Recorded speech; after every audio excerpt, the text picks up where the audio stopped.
Hi, and welcome to Three Questions With. I got my friend Erin Nielson with us, and today we're going to talk a little bit about Zoom school and custody.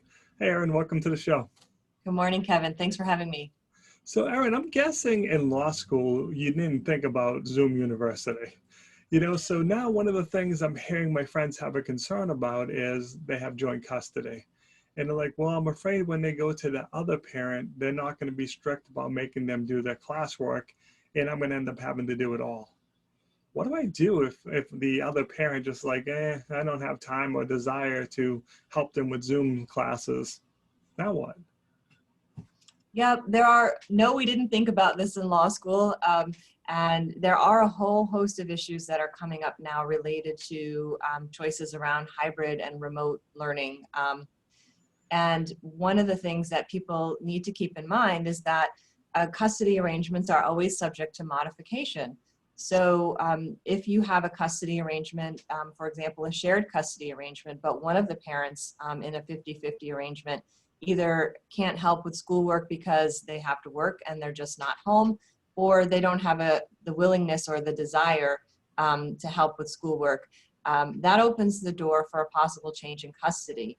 For those among us who might be able but aren't willing, they should keep in the back of their mind that they could be opening the door for a possible complaint for modification looking to change custody if they don't step up and do their part to help with the schoolwork. So if you're in that situation, Erin, what do you do? Do you reach out to you and say, hey, this isn't working? Yep. Right now, things are sort of incredibly complicated because we're still dealing with somewhat of a lack of access to the courts, and we're dealing just with the general uncertainty of how long this is all going to last. Are we dealing with a short-term problem or a long-term problem, which impacts how we react to it.